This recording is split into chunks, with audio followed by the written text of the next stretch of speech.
All right. Container security, let's get started. So we're in the lockdown, and before the lockdown, we have seen a lot of scenarios like this, right? We have seen children playing in a common playground in a common sandbox, and they're using their resources as they see fit. So somebody has to govern those resources. Somebody has to watch over them. And in our case, it's the parent, of course, and all the children can play individually and fulfill their own goals.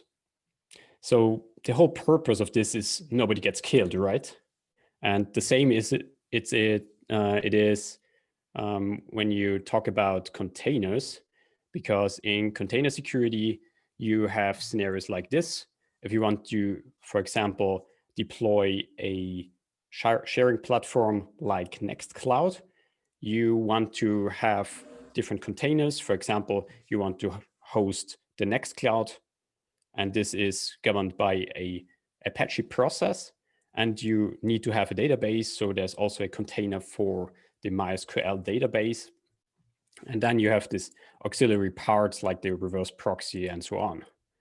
So all those processes and containers are governed by one parent, by one single entity, and that's the Linux kernel, right? So if you want to deploy something like that, you always end up in a shared resources scenario where you have to watch who can access what. So the first thing, if you think about containers, is the software itself secure, right? Because if the software isn't secure, if you don't have all the patches, if you don't have all the updated libraries, the security of the system gets trashy very, very quickly. So of course we have to check for known vulnerabilities inside the container, and at Nextcloud, they have a pretty good record for that. And you also have to watch for container image problems, like how the thing is deployed, like in scenarios where you have bare metal deployments on your Linux server. But in our case, if we tackle the problem by deploying containers, you have a whole ecosystem to watch over, right? You have to look about the orchestrator software. So here we have our Docker, our Kubernetes, our OpenShift. There could be bugs there. If the orchestration engine deploys on a specific server, you have to also check the server itself. Maybe there are vulnerabilities there. And then you have to check vulnerabilities inside this sandbox, either for the software itself or for the whole environment, like the container environment that's generated using Docker, using OpenShift, using Kubernetes. So it's a whole ecosystem to watch over. And many people in the previous meetup talked about how you can secure the environment. And what we will have a look at today is the sandbox itself. So we look how secure are the deployments of the containers, like, okay, there's a MySQL container and there is a Apache container, and how secure is it, the isolation between them, and how secure is the interaction with the kernel?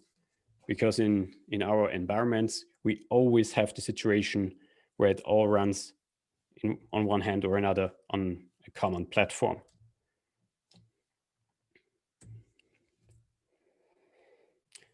Let's talk about the Nextcloud container itself for a bit. So if you have a vulnerability inside the container, it gets ugly pretty quickly, because in terms of the Nextcloud container, it is hosted by an Apache process in the default configuration.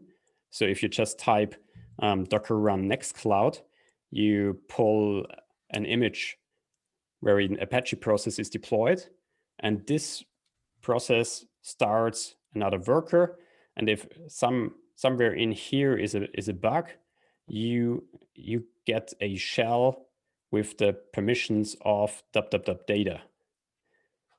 So one good thing about this scenario is we don't get root privileges in the first place, which is good, but we still have privileges of the worker processes. What can you do with that?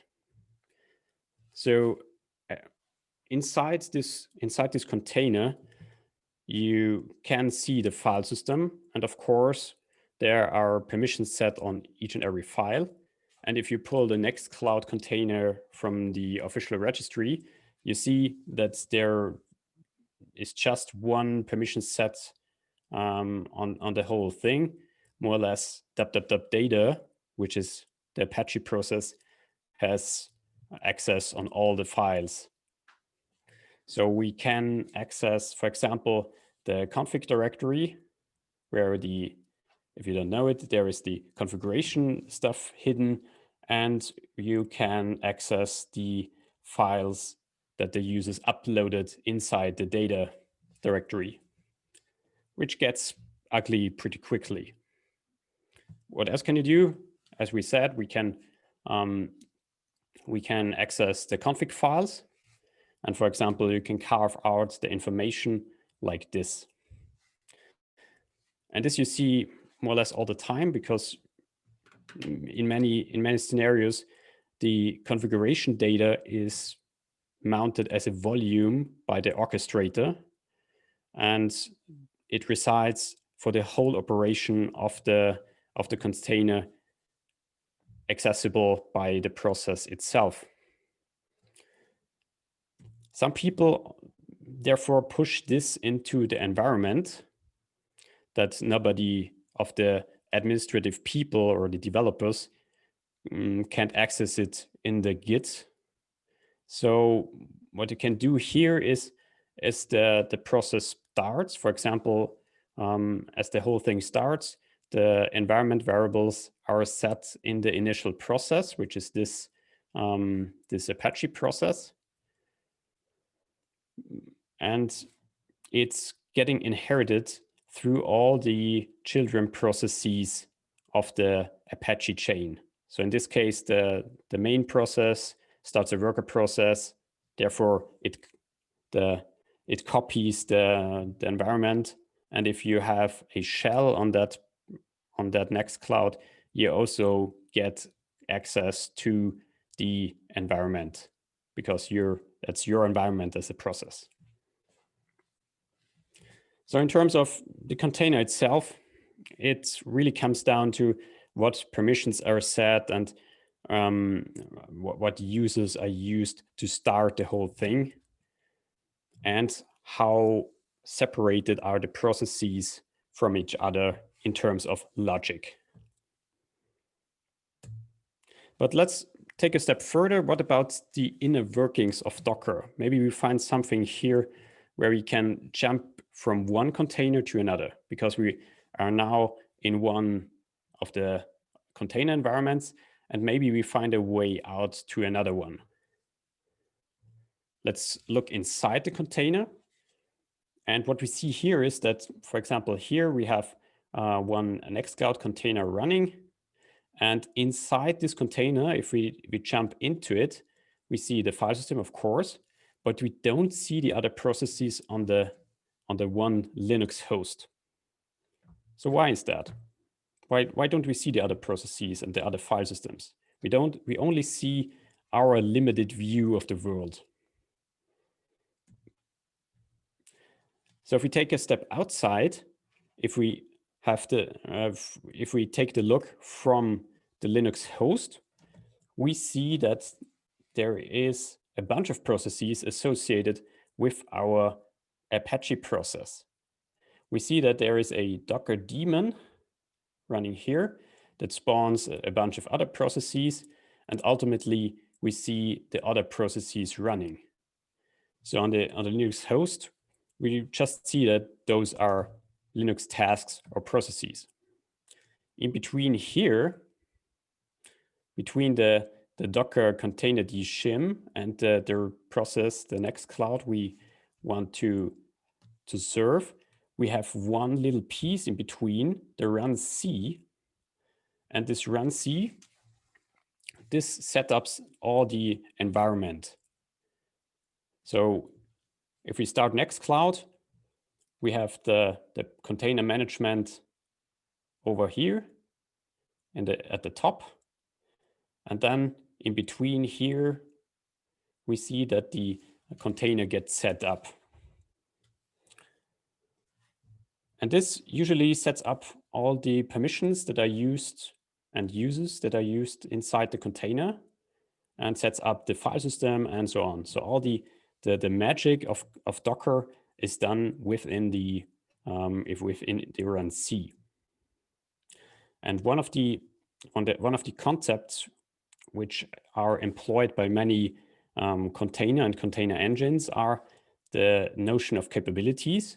So they use a kernel feature as the process boots up to have the capability, to have the ability to bind a low privileged port as a low privileged user.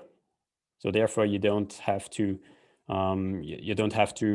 have a root process at the beginning. And this is done via those capabilities where you can set them either inside the container or from the outside by the orchestrator. Okay, so let's look more on the isolation concepts themselves. How does these isolation concepts work? So how do only see one single process, and why don't we see the other ones? This is because this run C configures the Linux kernel in order to use namespaces, which are just separations of views and permission models for each and every process. And there are many, like 7 or so namespaces that are provided by the kernel nowadays. For example, one is to see only a limited view of the processes. One is to have a mount point that is specific for this process. And this is set up like this. So we see only one process via the pid namespace. And we only see a common file system, which is presented to the new process. And we have all forked processes by the parent process are also seen by within this namespace. So if you want to create your own container engine, I don't suggest that or can't recommend that, but you can do it by just using unshare. For example, here we have a low privileged user, the SBA user, and we can run unshare in order to use a new pid namespace, a new network namespace, a new mount point namespace, and to fork it and mount a new proc. And what you see then is just at the next line here, now this process thinks it's alone on the system. It only has one process ID and one forked one, which is the PS command.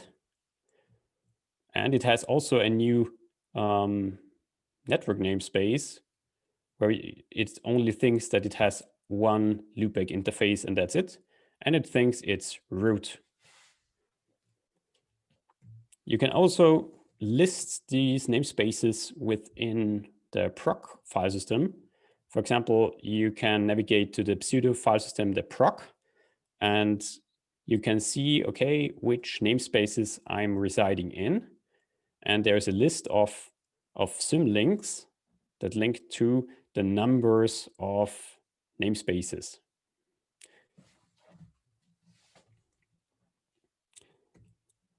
how is this in reality? So what the container engine does is it creates a new mount namespace, and then it mounts the container image at a specific location like this. This is the new, the Docker image in one line. And then it sets up all the auxiliary pseudo file systems it needs for operation, for example, the proc, the def, the sysfs or the run. And then it jumps into it. It's like the change root, but it's another system call. It's the pivot root. And then it navigates into it. And then it feels like it has only those mount points. So it also unmounts all the unnecessary stuff. So if we take this to a peak, have seen, okay, we can be root in a specific namespace, but is this secure, right? This is the question, or one of the questions. Can we run just a root shell inside a Alpine container? And is this sane or safe for our Linux host? So if we just run docker run and run a Alpine image and run the sh, we see that we reside in the Alpine with a bash, with a shell process that has the user ID 0. And we think, okay, maybe we can use this to our advantage. So we can try to, for example, inside it, we can try to mount something, or we can try to reboot the server, but this doesn't work. Maybe you have tried that. So maybe we're not really root on the outside.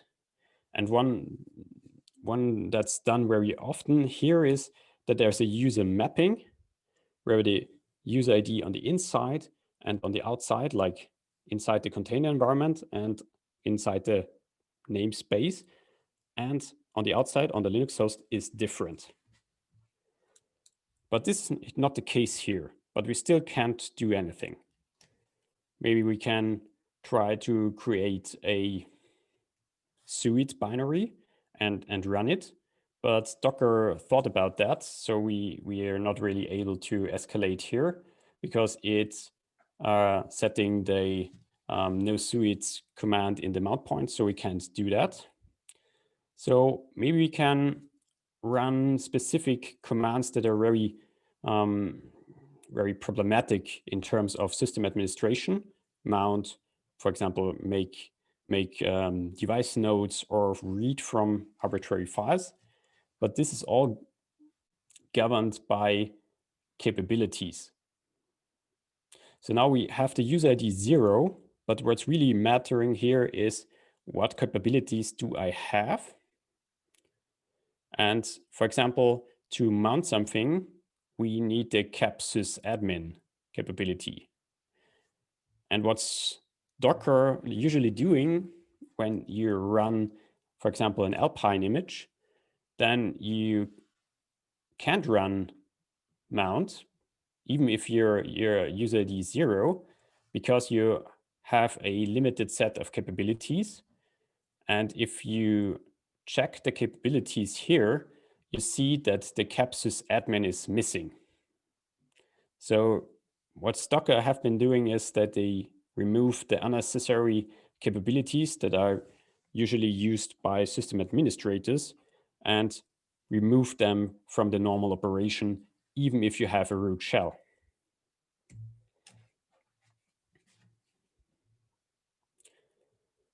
So what you can do is you can add this capability, and then you can try to mount something.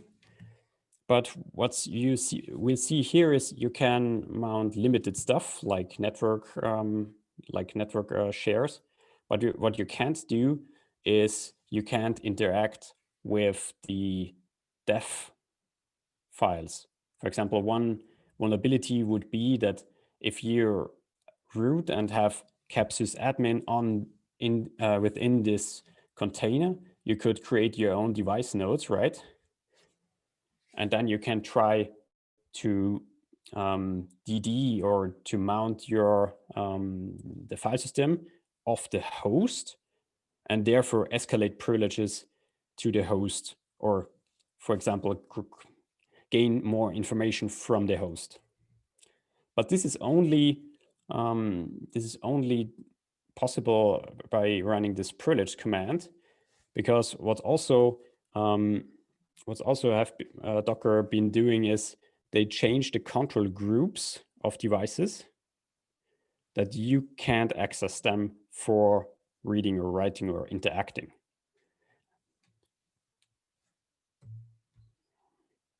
So we're quite stuck inside the container. What's one thing what could help us would be a local privilege escalation. So a kernel bug could help us to escalate, but those are quite rare, and unless you find something like that, you will not break out. But can you restrict your actions even further? And this is usually done by mandatory access control. So what you could do is you can create an app armor profile, which just says,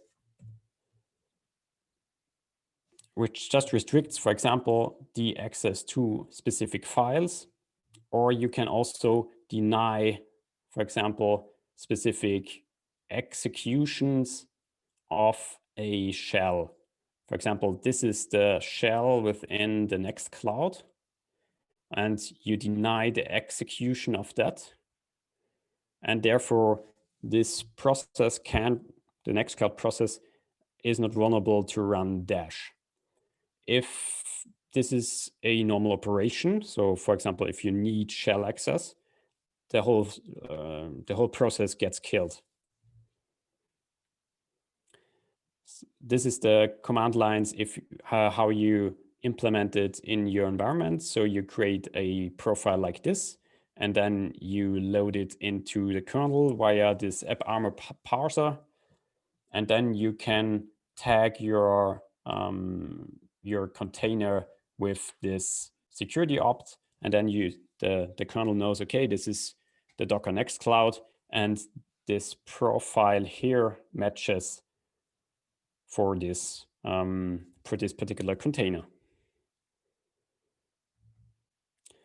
And what's also been around for some years is the SecComp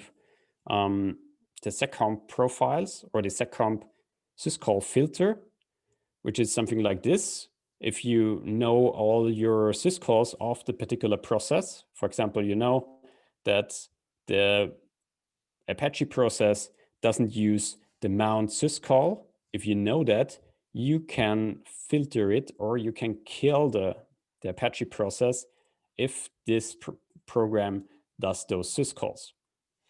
Of course, it's quite hard to find out all the syscalls because you need to profile the application. You have to strace it, and then you have to select your syscalls which ones you're okay with and which ones you don't want.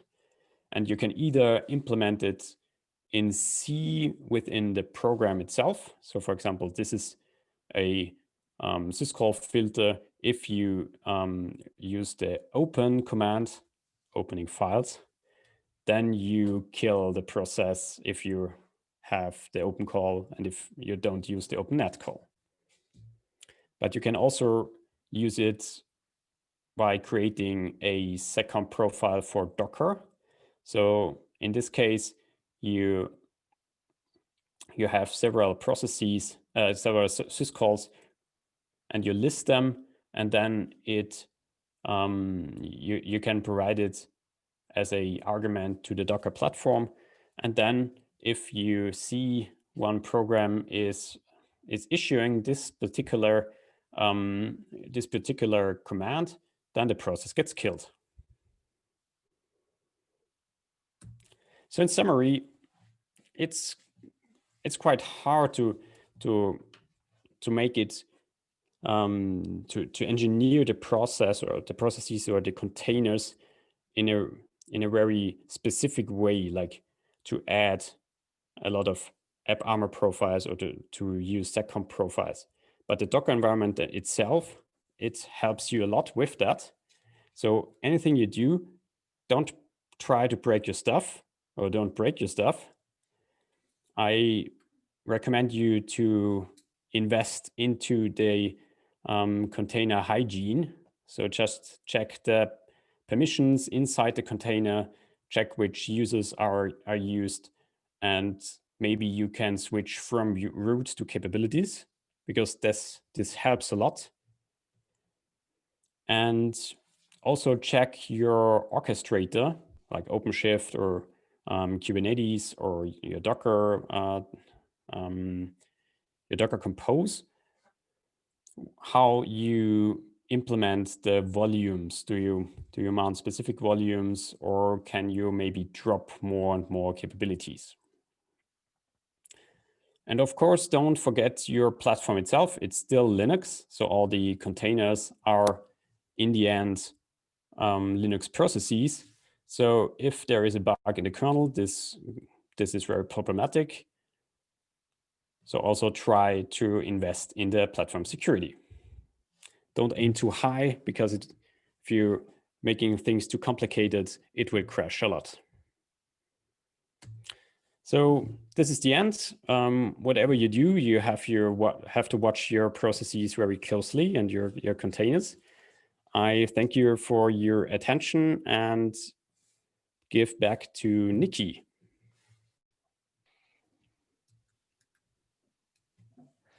Thanks, Reinhard. Oh, sorry.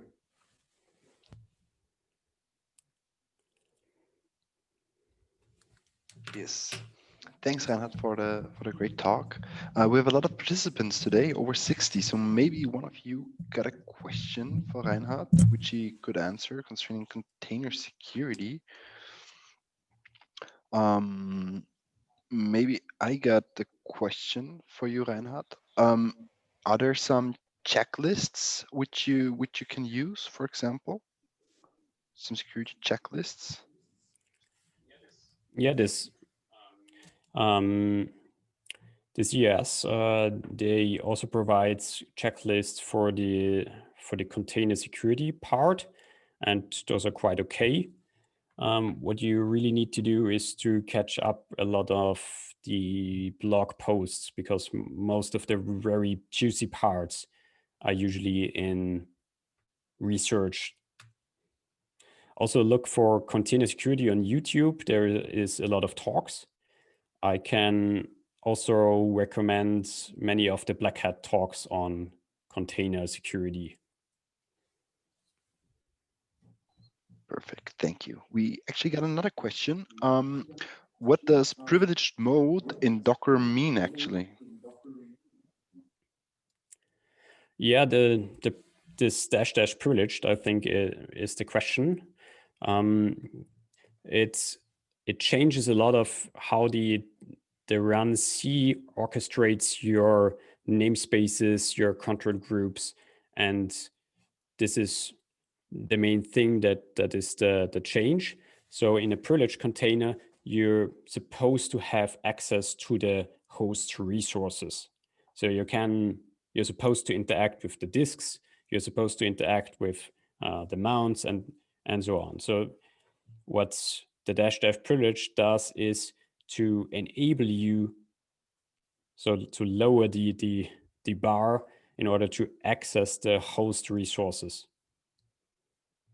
And many privileged containers are used, for example, for system administration.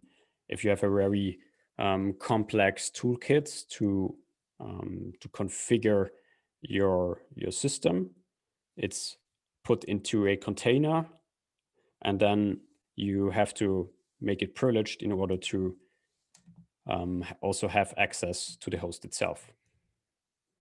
Okay, very good. One question is that, so everybody has to make their own AppArmor profile. Is the chip with some Docker images? One thing is that the the platform itself provides you with some of the AppArmor profiles. And nowadays, I don't see AppArmor profiles a lot because it's quite complex to debug. You have to be firm with syscalls and you have to be firm with profiling. And therefore, usability is in the end the successor over security. But I think it will improve over the next years. But for the question, yes, you have to create a very specific profile for each and every container.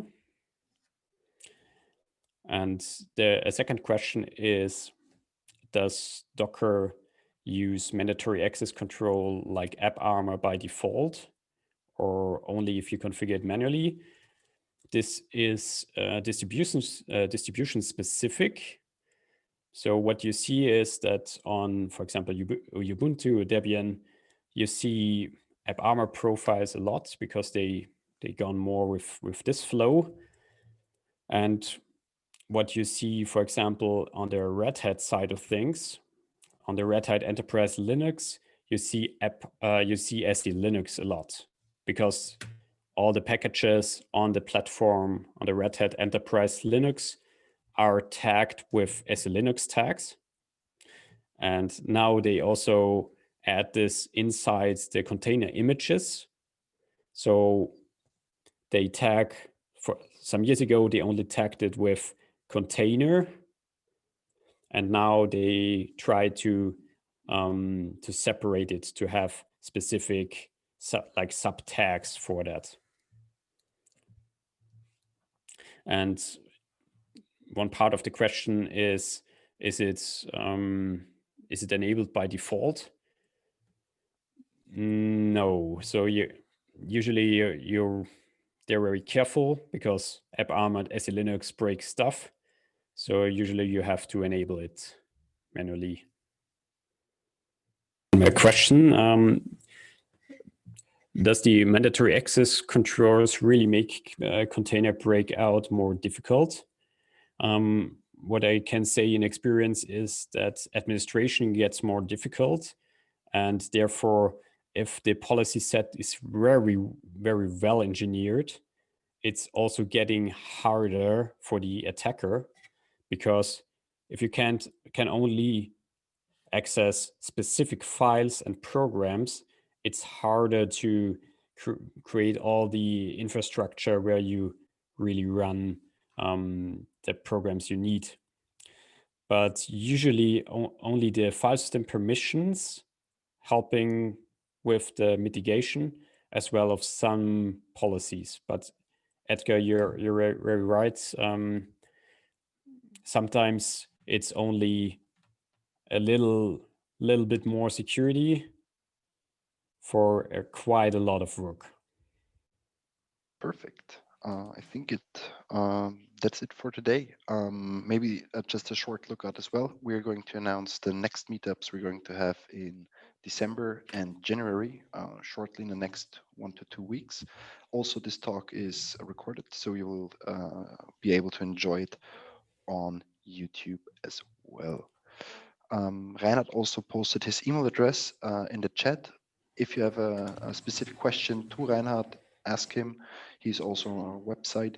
And thanks again for coming. Take care, stay safe. And Reinhard, last words from you. Yeah, feel free to get in touch. Always cool to talk about real problems and possible solutions. So go for it. Don't be shy. See you next time after lockdown.